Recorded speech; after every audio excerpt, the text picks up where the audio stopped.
teste œil par œil pour la vue de loin, et puis on teste également la vue de près. Alors, je vois, je ne vois plus. Je vois un petit peu, je ne vois plus. L'ophtalmologie, ce n'est pas si simple que ça. C'est avant tout une analyse de l'œil pour guérir et prévenir des maladies silencieuses. L'ophtalmologie, ça ne se résume pas à la vue.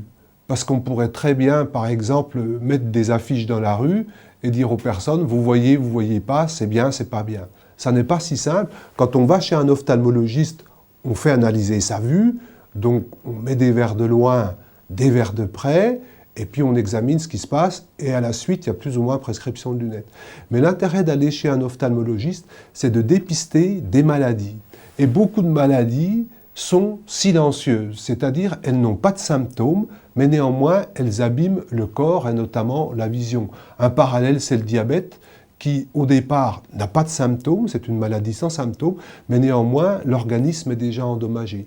Donc quand on va chez un ophtalmologiste, on peut dépister des anomalies au niveau de la partie antérieure de l'œil, comme la cornée, ou même au niveau des paupières, qui sont silencieuses pour le patient, mais également des maladies comme le glaucome, qui endommage le nerf optique, ou au niveau de la rétine, ou par exemple on peut dépister des complications du diabète, et c'est pour ça que, à nouveau, l'ophtalmologie ne se résume pas à une paire de lunettes. C'est une grande part de l'ophtalmologie et qui est importante, mais le bonus, c'est justement de dépister des maladies qui peuvent vous mener éventuellement à la cécité.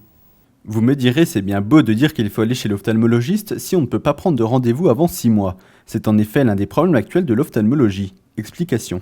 Un des problèmes actuels de l'ophtalmologie, c'est l'accès aux soins.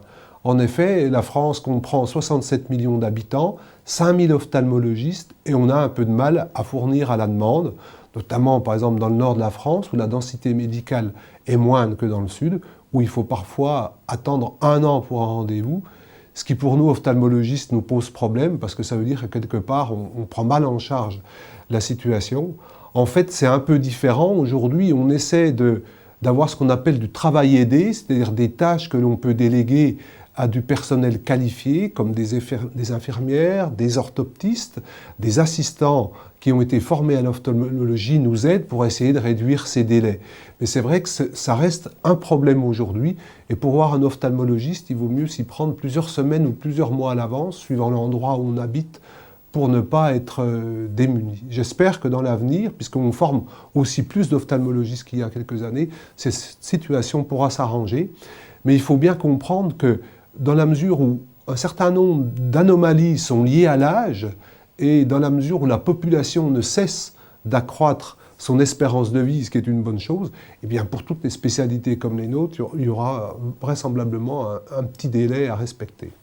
Parlons maintenant pathologie. Savez-vous quels sont les problèmes de vue les plus fréquents ? Ça dépend si on se place dans une perspective mondiale ou une perspective locale. Au niveau mondial, sur la planète, il y a à peu près 50 millions d'aveugles, et la moitié, ce sont des gens qui ont la cataracte. Pourquoi ? Parce que des pays ne peuvent pas se payer la chirurgie de la cataracte. Donc 25 millions d'aveugles pour la cataracte. La deuxième cause, ce sont les glaucomes, 8 millions d'aveugles, et puis derrière, les causes qui sont liées à la rétine. Alors au niveau local, on se place par rapport à l'âge. Avant 65 ans, c'est le diabète qui augmente, comme vous le savez, avec les problèmes de nutrition dans les pays occidentalisés, qui est le principal pourvoyeur de cécité. C'est des cécités lourdes, puisque c'est des personnes jeunes. Et après 65 ans, c'est la dégénérescence maculaire liée à l'âge, qui est une maladie neurodégénérative, comme l'on dit, et qui augmente, puisque le vieillissement de la population augmente. Et aujourd'hui, on doit faire face à beaucoup de cécité liée à la dégénérescence maculaire liée à l'âge dans nos pays. Question opération chirurgicale, la cataracte est certainement l'un des plus grands succès de l'ophtalmologie, avec plus de 600 000 interventions par an, loin devant les autres disciplines. Mais les myopes, les astigmates ou encore les hypermétropes peuvent aussi être opérés. Mais il reste encore des progrès à faire quant au vieillissement. C'est possible. Dans beaucoup d'autres domaines, on a fait des progrès, mais le principal obstacle aujourd'hui, c'est un peu tout ce qui touche au vieillissement. Comment éviter qu'un organisme qui atteint 80, 85, 90 ans perde ses fonctions, puisqu'on voit non pas avec ses yeux, mais avec son cerveau. Et là, on rejoint les préoccupations d'autres disciplines comme la neurologie, si vous voulez. Comment arriver à maintenir ces fonctions cognitives, c'est-à-dire tout ce qui nous relie au monde extérieur, en bon état à un âge déjà avancée et qui augmente sans arrêt. Énormément de progrès ont été faits dans ce domaine ces dernières décennies, mais encore un peu de chemin reste à parcourir, notamment concernant la DMLA. On a parlé de la dégénérescence maculaire liée à l'âge. Il y a deux principales formes.